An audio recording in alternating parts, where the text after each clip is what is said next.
Pukul 6 waktu Indonesia Tengah, Radio Republik Indonesia ND menghadirkan Warta Berita.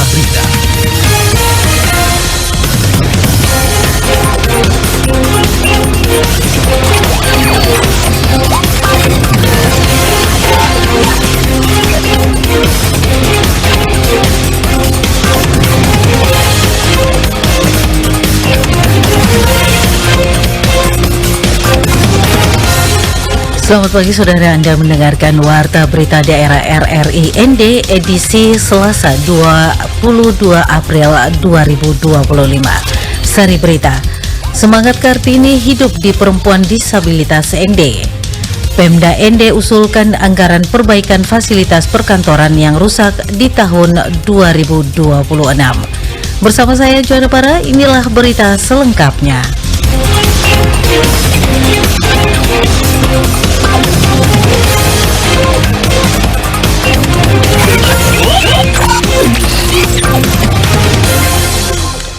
Berita pertama, Ketua Perkumpulan Penyandang Disabilitas Kabupaten ND PPDKE Christina Pero menyatakan bahwa semangat Kartini dalam memerdekakan perempuan dari kebodohan dan keterbelakangan menjadi inspirasi besar bagi kaum perempuan penyandang disabilitas.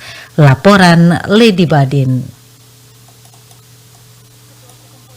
Disabilitas Kabupaten ND Christina Pero kepada RRI menyatakan bahwa semangat Kartini dalam memerdekakan perempuan dari kebodohan dan keterbelakangan menjadi inspirasi besar bagi kaum perempuan penyandang disabilitas. Dirinya mengungkapkan semangat Kartini membuat diri pribadi dan juga para perempuan disabilitas lainnya terus berjuang untuk mengembangkan kemampuannya berkarya dan ikut ambil bagian dalam pembangunan. Sebagai perempuan dan dengan keterbatasan, kita masih berjuang untuk kehidupan masing-masingnya atas itu sendiri. Apalagi dari seorang perempuan, paling tidak untuk dirinya sendiri, walaupun yang keterbatasan, mereka masih bisa memperjuangkan hidup untuk kehidupan mereka. Nah, dengan keterbatasan kita kaum perempuan, paling tidak kita harus perjuangkan sendiri. Untuk pribadi diri sendiri melihat, mencontohi bahwa kita tidak boleh dianggap enteng, bahwa kita punya kehidupan, kita pegang sendiri. Karena kita bisa berjuang dan tolong untuk sama non-disabilitas, diberi perhatian khusus, punya cinta kasih sesama kaum perempuan yang khususnya disabilitas itu. Menurutnya, meski masih menghadapi banyak keterbatasan akses dan perhatian dari berbagai pihak, perempuan disabilitas tetap memiliki semangat yang kuat untuk mandiri dan berdaya. Ia juga menekankan bahwa banyak dari mereka yang menjadi penopang utama ekonomi keluarga. Dan Christina juga menyampaikan harapannya agar pemerintah dan juga berbagai elemen masyarakat agar lebih peduli dan aktif terlibat dalam upaya pengembangan keterampilan bagi kaum disabilitas. Ya, sebagai ketua disabilitas ND dan juga saya sebagai seorang perempuan yang disabilitas, saya mengharapkan semoga kaum disabilitas khususnya kaum perempuan tetap kita mandiri, berusaha, jangan kita punya kehidupan baik di pihak dalam keluarga, di masyarakat, dan tetap berkarya sesuai dengan keterbatasan kita, tapi bermanfaat bagi semuanya. Dirinya mengajak seluruh perempuan disabilitas di Kabupaten ND untuk tetap semangat, percaya diri, dan terus belajar. Peringatan Hari Kartini menjadi momentum penting bagi semua perempuan, termasuk penyandang disabilitas, untuk terus memperjuangkan kesetaraan akses dan kesempatan dalam segala aspek kehidupan. RRI ND, Lady Badin melaporkan. Pemda ND usulkan anggaran perbaikan fasilitas perkantoran yang mengalami kerusakan di tahun 2026. Laporan Nikolaus Makumeli. Bupati ND Yosef Benediktus Badeoda menunjukkan perhatian secara khusus terhadap fasilitas perkantoran, khususnya di dinas-dinas yang kondisi fisiknya sudah kurang mendukung atau mengalami kerusakan sehingga sangat mengganggu aktivitas dalam melaksanakan kegiatan perkantoran maupun dalam melayani masyarakat. Menurutnya, beberapa fasilitas gedung perkantoran mengalami kebocoran dan bahkan sebagian gedung perkantoran nampak tak terurus sehingga sudah sepantasnya agar pemerintah menyediakan anggaran untuk merenovasi kantor-kantor pemerintah yang mengalami kerusakan di tahun 2026. Saya pernah sampai ke dinas-dinas itu bocor. PMD, kemudian Bapeda sendiri pun itu lihat aja sendiri, itu bocor sana sini. Ya itu yang saya minta, ya kalau bisa di tahun 2026 itu kita siapkan anggarannya. Bupati Yosef juga menyebutkan dari hasil kunjungannya ke beberapa dinas ditemukan beberapa bangunan kantor dinas yang mengalami kebocoran yang harus ditangani sehingga tidak berdampak pada aktivitas pelayanan publik. RRI Ende Nikolaus Makumeli melaporkan. Berita selanjutnya. Satu unit rumah semi permanen milik Muhammad Husaini yang terletak di RT 08 RW 02 Lorong UPBA Kelurahan Tetandara Kecamatan Ende Selatan Kabupaten Ende ludes terbakar pada Minggu malam 20 April 2025 sekitar pukul 22:30 waktu Indonesia Tengah. Laporan Rovinus Wula.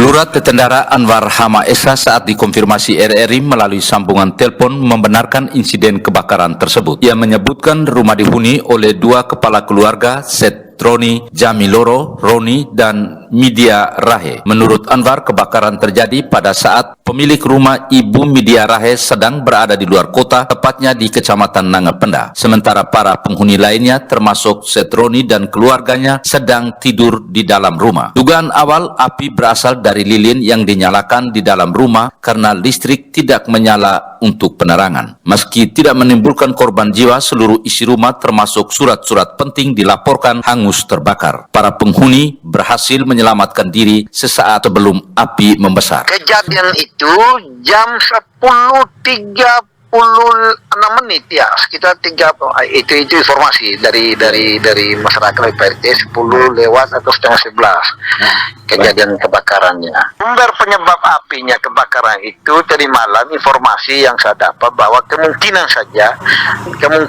lilin karena listrik itu tidak nyala. Kejadian yang satu rumahnya itu ibu siapa ini, dia tidak ada di rumah, dia ada di Nangapenda. Kerugian akibat kebakaran belum dapat dipastikan secara rinci. Pasalnya, Midia Rahe selaku salah satu penghuni rumah tidak berada di tempat saat peristiwa terjadi dan belum bisa dimintai keterangan resmi. Sementara itu, istri pemilik rumah Wahbah saat ditemui RRI di lokasi pada Senin 21 April 2025 mengaku baru mengetahui peristiwa itu setelah mendengar teriakan warga sekitar pukul 23 waktu Indonesia Tengah dan melihat api sudah besar dan rumah hampir ludes terbakar. Ia menjelaskan sebelum kebakaran terjadi, ketegangan di antara penghuni rumah, seorang anak perempuan bernama Nunu, siswi kelas 3 SMP, sempat menangis dan mengaku mendapat perlakuan kasar dari ayahnya dan mengambil ponsel. Istri dari Roni sempat keluar rumah untuk mencari tahu keadaan Nunu dan mendapati gadis itu tengah menangis. Kemudian dia, anaknya Roni, menemui Nunu sedang menyalakan lilin di kamar dengan kondisi ruangan berantakan. Sebelum kebakaran ada anaknya yang namanya Nunu, kelas 3 SMP.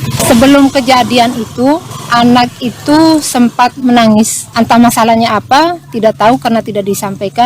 Anaknya si penghuni sebelah kamar menyampaikan kepada ibunya, "Mama tolong lihat Nunu dulu, Nunu nangis terus dari tadi." Katanya, "Tolong telepon mamanya, suruh pulang." Kenapa suruh mamanya pulang? Katanya bapaknya pukul. Akhirnya istrinya Roni keluar. Masuklah Dea, ini anaknya si Roni, melihat dia sementara bakar lilin untuk penerangan rumahnya. Itu dalam posisi pakaiannya itu berserakan. Di bawahnya juga ada karpet. Kronologis kejadian bakarnya entah dari lilin, entah dari mana, belum ada kejelasan. Namun belum ada keterangan resmi terkait sumber pasti api. Apakah benar dari lilin atau ada faktor lain, saat ini menunggu hasil investigasi. Sementara itu, Kasubsi Humas Polres Ende Ibda Heru Sutaban menyatakan pihaknya masih menyelidiki penyebab kebakaran rumah milik Bapak Muhammad Husaini dan saat ini masih dalam proses penyelidikan. RRI Ende Rovinus Fula melaporkan.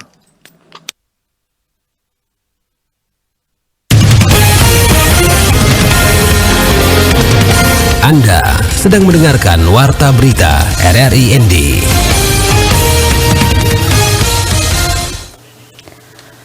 Warga RT 16 Rate, Kelurahan Tanjung, Kecamatan Ende Selatan, Kabupaten Ende, hingga kini belum menikmati layanan air minum bersih dari Perumda Air Minum Tirta Kelimutu. Laporan Suimam.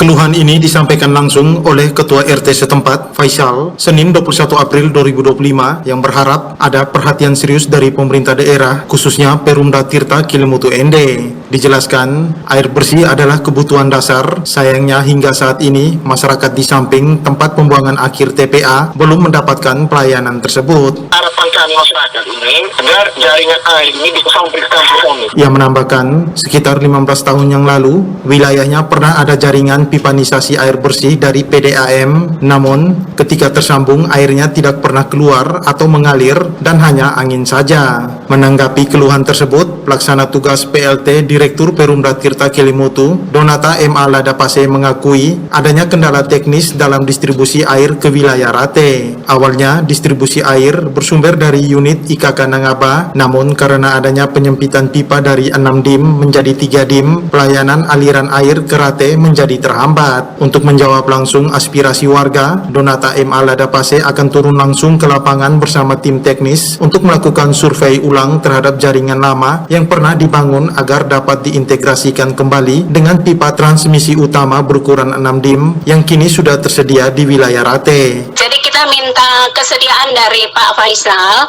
untuk bisa mengumpulkan para pelanggan di sana sehingga kita bisa sama-sama duduk mendengar kembali keluhan dari masyarakat pelanggan dan juga keluhan dari kami sehingga nanti ada satu komitmen yang untuk mendukung pelayanan kami di daerah Rate nanti. Ditambahkan, pihaknya ingin membangun komitmen bersama antara Perumda Tirta Kelimutu dan warga Rate agar ke depan tidak hanya distribusi air yang lancar, tetapi juga kesadaran pelanggan dalam mendukung keberlanjutan layanan air bersih.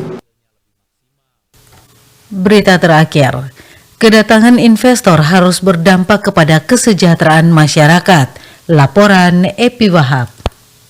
Labuan Bajo, Kabupaten Manggarai Barat, Nusa Tenggara Timur merupakan sebuah kota di Barat Flores yang mana dikenal sebagai salah satu pariwisata populer di Indonesia. Pembangunan penataan kota maupun penyediaan fasilitas umum layaknya kota wisata giat dilakukan, baik pemerintah pusat maupun daerah, dan begitupun dengan pertumbuhan investasi. Hal ini dikatakan langsung Elisius Endi, Bupati Manggarai Barat, kepada media. Pasca ditetapkan Labuan Bajo sebagai salah satu 5 DSP di tahun 2019 oleh Pak Presiden Joko Widodo, pertumbuhan investasi di Labuan Bajo itu sangat meningkat. Dia juga menambahkan salah satu investasi yang meningkat dan gencar di Labuan Bajo adalah pembangunan hotel dan juga restoran, yang tentu selain menunjang Labuan Bajo sebagai kota pariwisata, juga sebagai pertanda berkembangnya dan majunya Labuan Bajo yang berdampak pada pertumbuhan ekonomi masyarakat. Labuan Bajo, Kabupaten Manggarai Barat akan berkembang dan akan maju karena dengan ada hotel maka pasti akan ada dampak terhadap masyarakat, baik petani, tenaga kerja, para pelaku UMKM, karena dia ada saling mengangkat. Tentu harapannya bahwa ada lagi hotel-hotel lain yang pada gilirannya membuat Labuan Bajo ini menjadi lebih maju dan lebih baik dari hari ini. Bupati Manggarai Barat tersebut juga berharap dengan adanya kemajuan investasi dan pembangunan hotel yang ada saat ini, masyarakat juga dapat melihat ini sebagai sebuah peluang dengan meningkatkan keterampilan, kemampuan, dan mempersiapkan diri untuk siap menjadi tenaga kerja yang pasti akan dibutuhkan dan juga meningkatkan kualitas UMKM bagi para pelaku usaha di Labuan Bajo. Dari Labuan Bajo, Epi Wahab melaporkan.